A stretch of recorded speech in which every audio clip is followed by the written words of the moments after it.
Thank you very much indeed, Catherine, and I hope my slides are going to come up. So let me tell you a bit about me. I'm based at the London School of Economics, as Catherine mentioned, but I'm also, since Wednesday, the Vice Chair of Burton Bradstock Parish Council. So I come, thank you very much. It's probably the most daunting and exacting position I've ever had. It's giving me a real insight into, thank you very much, Catherine, giving me a real insight into the challenges of implementing policy at a local scale. And I look forward to getting into those discussions shortly. My task here this morning over the next 15 minutes is to set the international and national context for the day. And it's a warm day here, and I hope you all stay hydrated throughout the day. Make sure you get plenty of fresh air. You will have maybe seen that the Met Office announced that this is probably the 6th day of temperatures above 30 degrees in the UK. We've never had that before recorded. It is undoubtedly a sign of climate change.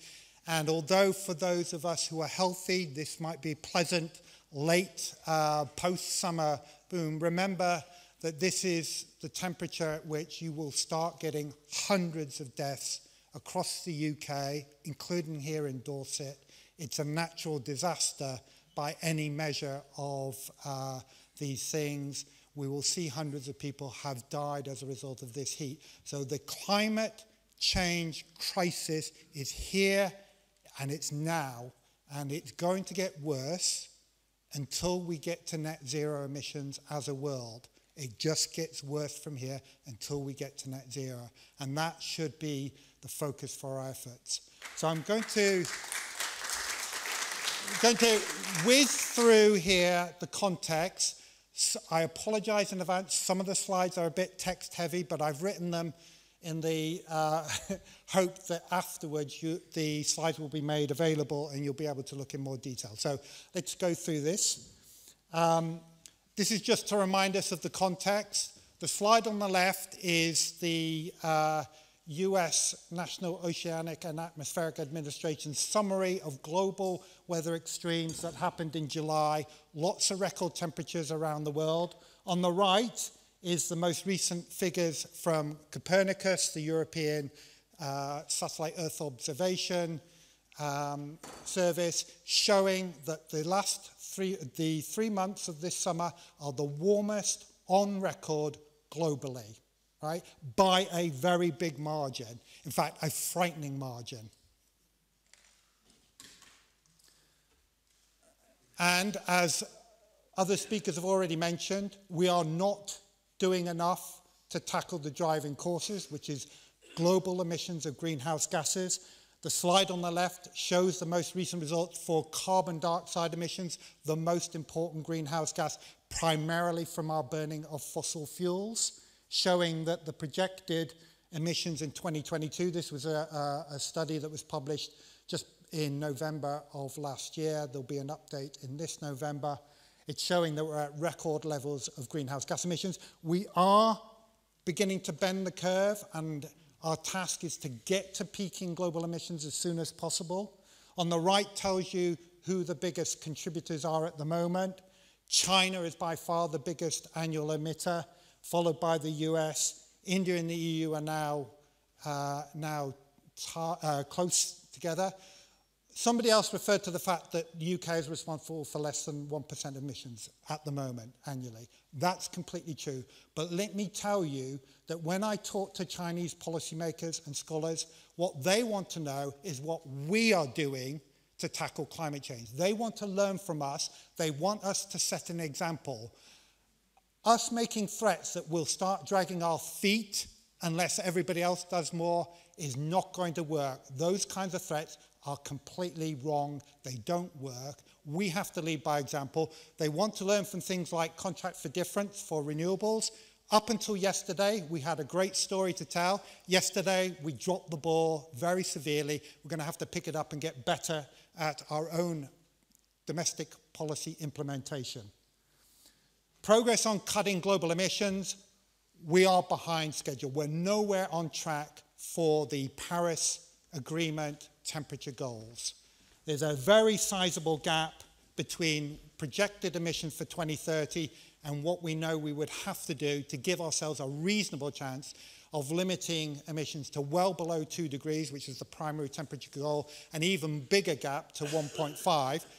Let me emphasize, we are likely to go past 1.5 degrees in the next couple of decades. It looks now very difficult.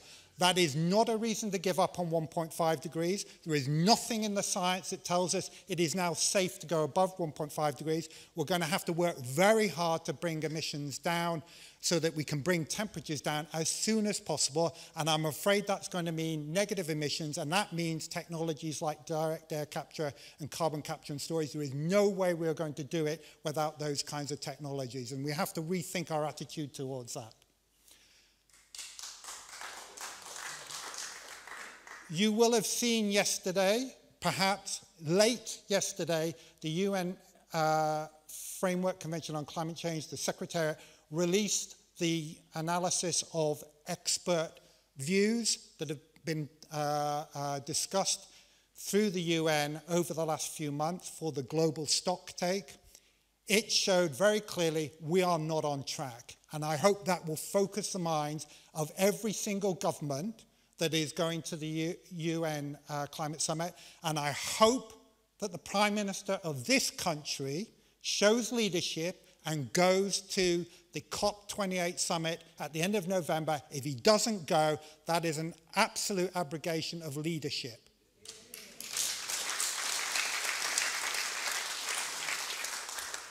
This is the COP President designate, Sultan Al Jaber. As somebody else has noted, he is head of the state-owned oil and gas company in the United Arab Emirates. He is also head of the state-owned renewables company. There is no way we are going to get from where we are now with more than 80% of our energy coming from fossil fuels without engaging the fossil fuel industry. Dr. Sultan Al Jaber, I've met him, I've spoke to him. He is serious about the job of getting off fossil fuels and getting away from it because he can see in his country just how vulnerable they are. The places that are going to become unlivable because of extreme temperatures are exactly the places where he and all of his citizens live. This is his agenda he's laid out for COP28. It is an ambitious agenda. He will do his best to get it happen, but we have to put pressure on our government to back up this agenda and go positively and push for ambitious action and an ambitious outcome from COP28. Now I'm going to move to the UK context. Just to remind us again of our context, on the left is our average temperature, showing very clearly that the average temperature in the UK has risen. There is only one reason for that. It is rising levels of greenhouse gases. Don't let anybody pretend otherwise. One of the other consequences of a warmer atmosphere is it holds more moisture. When it rains more intensely. It increases the risks of flooding. You can see on the right, that's what our rainfall is doing. It is going up because we're getting a warmer atmosphere. You will see here the results of the State of the UK Climate. It's published every year by the Met Office. The last one was published in July. I recommend you go and have a look at it. It said very clearly that last summer's unprecedented and frankly frighteningly warm summer, when temperatures went through 40 degrees for the first time, much to the shock and amazement of climate scientists, that can only really be explained by the impacts of climate change. Climate change is here and now. The expert body that is statutorily responsible for advising government and parliament on climate policy is the Committee on Climate Change. There is no greater authority on this issue. This is the results of their most recent progress report that was published in June. I recommend all of you read it if you haven't done. It is the most rigorous, authoritative assessment, independent assessment of our policies on climate change that you can get. On the left shows the progress we have already made in cutting emissions. We have done a good job so far in cutting our emissions, primarily from the power sector. We've got almost all of the coal off the grid, which is a success story. It's been through policy success. And at the same time, our GDP has gone up. Don't let anybody tell you that you have to sacrifice prosperity and the standards of living in order to cut emissions. That is a lie. This is the proof that you can improve the economics of our country and still cut emissions. On the right, in the middle, is comparing our territorial emissions, which is the traditional measure of our emissions, with consumption emissions. They are higher, but they are also coming down as well. We choose territorial emissions because we directly control them, but our consumption emissions are also important. But it isn't true that our emissions are only coming down because we're sending them all overseas. That is not true. Our consumption emissions are coming down as well. On the right is the CCC's assessment of how well we're doing on our emissions compared to the statutory carbon budgets. We have met all of the first 3 carbon budgets. It doesn't look like we're going to be on target quite for carbon budget 6, but we do need to do more. But we are still doing well, and this is where it's going to be difficult, because changing people's sources of electricity, they can do that without people really knowing. Electricity that comes out of your plug from a wind farm looks the same as electricity that comes out of your plug from a gas-fired power station. The next steps, where you have to get engaged and talk about people's heating, people's transport, means engaging, winning people over, persuading them, getting them on board, getting them to take part. And that's the difficult task we now face. You don't need to read all these, but this is basically the assessment of the CCC. It says we've done a good job on power. We're not doing as well on the rollout of electric vehicles and the phase out of diesel and petrol cars, but it's nowhere near the failure that some of the newspapers would like you to believe. Sales of electric vehicles are going up rapidly. We're not rolling out infrastructure as quickly as we should do, particularly in Dorset. We have lots of other areas, and lots of people have mentioned agriculture, and frankly we're going to have to get to grips with this in Dorset and lead by example. It's a difficult, sensitive topic, but it doesn't get fixed by us pretending it doesn't exist.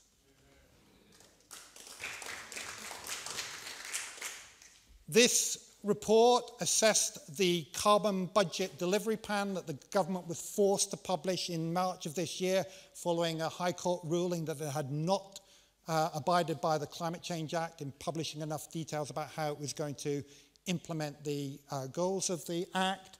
It shows that we're on target probably with carbon budget 4 and probably with 5. We're not quite there on carbon budget 6, and we need to do more. There needs to be more on the policy making side and implementation if we're going to get to the carbon budget 6 goal. This is an assessment by the different sectors. You will see that we are significantly behind on surface transport, primarily on the rollout of electric vehicles, but also on things like heating in buildings. We do need to do more. On aviation, we're also behind on a plan for how to manage increasing demand and not have it result in massive emissions. These are the main key messages from that report. I want to draw your attention to the last 3. Planning policy. It's been in the news this week. The government agreed to change the frankly ridiculous rules around onshore wind, where one person objecting can stop the establishment of an onshore wind farm. You do need community engagement, community buy-in. It's right that local communities get some direct benefit, but the idea that one person can object and stop the development of an onshore wind farm doesn't make sense at all, given the crisis we're facing. Expansion of fossil fuel production is simply not in line with net zero. It will not make us significantly more secure for our energy supplies. There just isn't enough oil and gas in the North Sea. And we need a framework to manage airport capacity. Finally, here are some of the key messages from the report. I'll leave you to have a look. And then I just want to emphasize that the public are closer than some people claim to supporting all these efforts. These are the results of the latest tracker by the Department for Energy Security and Net Zero, showing that the public understands, by and large, what needs to be done, but they need help. Let me just finally end with a call for action. We have local elections here in Dorset in May. We're going to have a general election in the next 16 months. Now is the time to engage with your representatives. Now is the time to raise it. I'm very glad to see we have an MP here who has shown that he takes this seriously, but it's time to get on board and get everybody on board. And let me say that unfortunately, the voices of unreason and misinformation and propaganda are loudly rehearsing for this. Let me show you the front page of today's Daily Telegraph. It says, net zero obsession has fueled inflation. That's a lie. That's a lie. It attributes it to Mervyn King. Mervyn King does not say that, and it is quite clear that the inflation we are experiencing now and the cost of living crisis was triggered by the rise in the wholesale price of natural gas following Russia's invasion of Ukraine. This kind of misinformation and propaganda, it helps Vladimir Putin because it blames our policies for something that he did. It is despicable misinformation.